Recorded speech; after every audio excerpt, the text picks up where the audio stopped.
بسم الله الرحمن الرحيم الحمد لله والصلاة والسلام على رسول الله أما بعد السلام عليكم ورحمة الله وبركاته hurmatli ustozlar va qarindoshlar hammanglarga Allohning rahmati salami barakati bo'lsin. Alloh subhanahu va taolo har biringlarni dunyoning har qaysi joylarida xotirjam salomat qilsin. Bugungi tafsir darsimiz Baqara surasi 170 oyatdan 177 oyatgacha.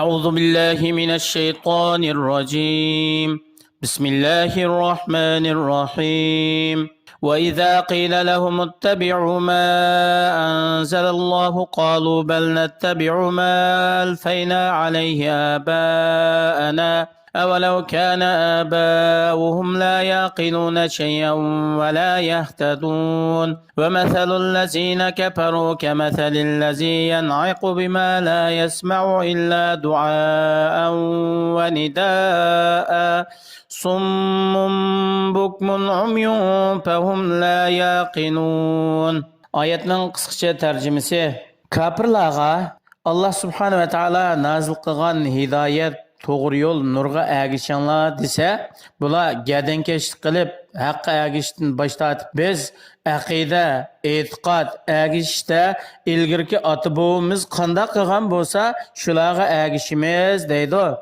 Ularning ota-bobolari Allah rozi bo'ladigan haqiqatda bo'lmagan tursa, ular hidoyat, nur, iymondan hech qanday narsani bilmaydigan tursa, ular yana o'zlarining shu ozg'unlikdagi ota-bobolariga, ajdodlariga ergashamdi.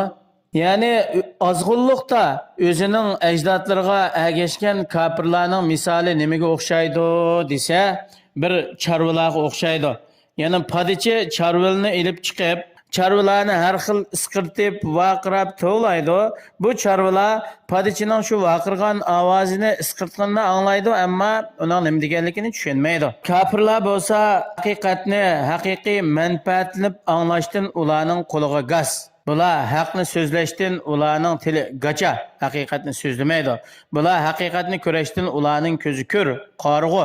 Shuning uchun bular Alloh subhanahu va taolo tarafdan kelgan payg'ambarlar ularni chaqirgan hidoyatni bilmaydi, to'g'ri yo'lga ergashmaydi.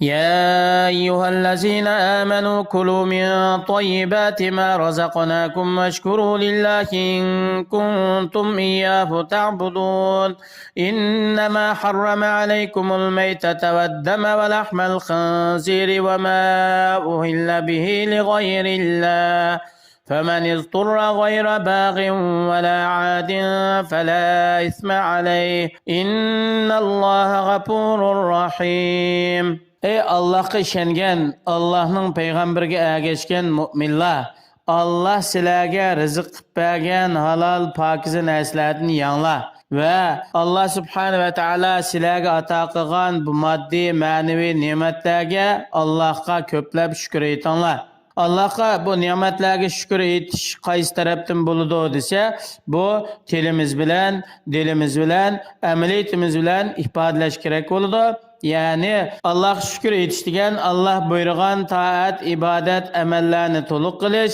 Allah çekligen şirik, masiyet, günahlardan yirak buluş, bu Allah'ın nimetine şükür etkanlık buludur. Sizler Allah'ını hakiki bir dep ibadet kılıdığın bolsanlar, Allah'a hiç narsini şirik keltirmenglar. Hakikaten Allah subhanahu ve taala sizlerge yemekten, şer'i boğuzlanmasdan, özü ölüp kalgan narsalarninki go'shini yeyishni Allah haram qildi. Shuningdek, molni boğuzlayotgan vaqtda uningdan etilib chiqqan qonni yeyishni haram qildi. Va shuningdek, cho'shqa go'shini o'zi halol bo'lsa-mu Allohning ismi zikr qilinmay butlar uchun yoki boshqa narsalar uchun atab o'ltirilgan narsalarning go'shini yeyishni Alloh harom qildi. Endi bir inson qiyinchilikda qoldi, hech qanday yeydigan narsa yo'q yoki cho'l bayovonda qoldi. Amal bo'lmagan vaqtida Alloh shu harom qilgan narsalarni o'zining hayotini saqlab qilish miqdorida, zaruratdan o'tib ketmasdan jinini saqlab qilish miqdorida yesa, bu insonga gunoh bo'lmaydi va jazo kelmaydi. Haqiqatan Allah subhanahu wa ta'ala o'zining bandalaridan tövbe qilgan kishilarning tövbesini qabul qiluvchi, ularni kechirim qiluvchidir, ularga bak mehribondir. Allohning bandalarga qilgan rahmatining qatoridan majbur bo'lib qolgan vaqtida, amalsiz qolgan vaqtida cheklangan narsalarni yegan insonninki gunohini afu qilib o'tishdir. إن الذين يكتمون ما أنزل الله من الكتاب ويشترون به ثمنا قليلا أولئك ما يأكلون في بطونهم إلا النار ولا يكلمهم الله يوم القيامة ولا يزكيهم ولهم عذاب أليم. Allah subhanahu wa ta'ala samaviy kitoblarda bayon qilingan haqiqatni va payg'ambarimiz sallallohu alayhi va sallamning haq payg'ambar ekanligidan iborat bo'lgan sifatlarni yo'shirgan kishilar, ya'ni haqni yo'shirganlar, bular haqni yo'shirishning badaliga ozroq bir narsaga erishidi. Haqni yo'shirib, uningga amal mansab setib oladi, siyosiy kengashlarga boshliq rais bo'ladi yoki kishilarning oldida ma'lum muddatlik saxta yuz obro'yiga bo'ladi yoki ma'lum mol dunyo manfaatga ega bo'ladi. Ular haqiqatda ularning yegan narsasi o'tdan iborat. Chunki ular haqni botilga tegish orqali o't bilan azoblanishga sabab bo'ladigan bir ishni qilgan bo'ldi.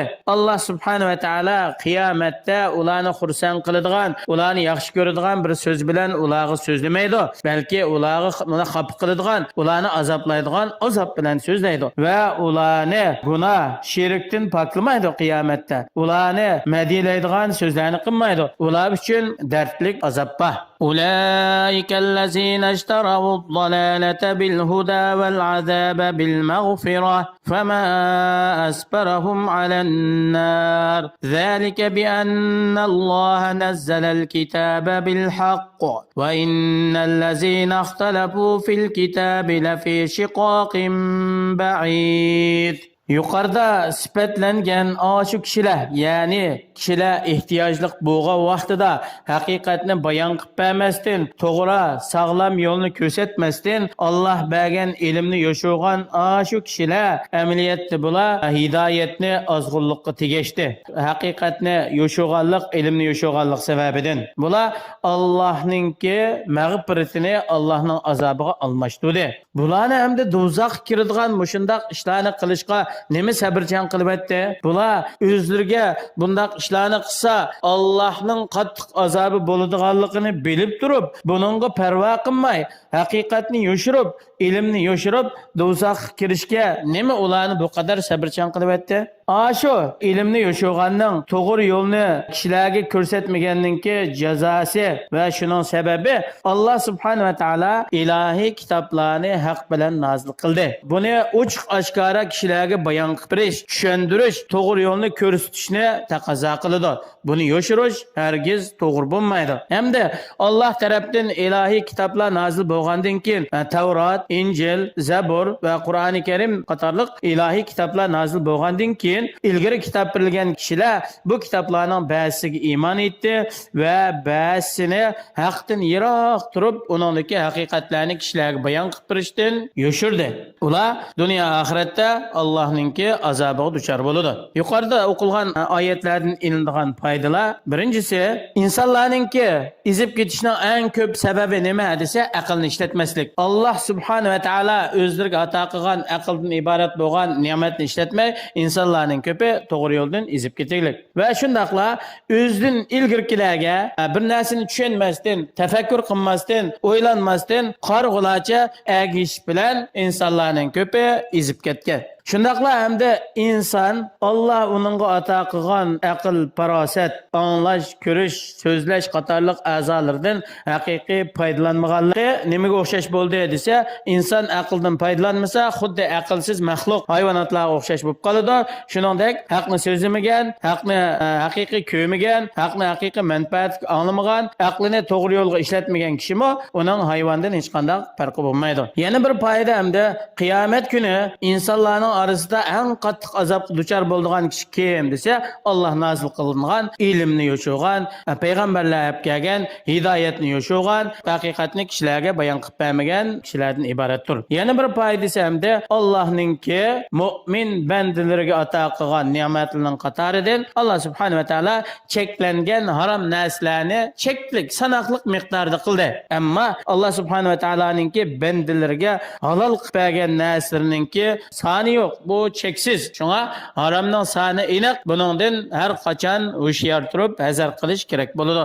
Alloh subhanahu va taolo hammalarni Alloh halol qilganni halol deb e'tiqod qilib, to'g'ri shaklda manfaatlanadigan, Alloh subhanahu va taolo harom qilgan narsalarni harom deb e'tiqod qilib, uningdan yiroq bo'ladigan, saqlanadigan haqiqiy taqvodor mu'minlarning qatoridan qilsin. Assalomu alaykum va rahmatullohi va barakatuh.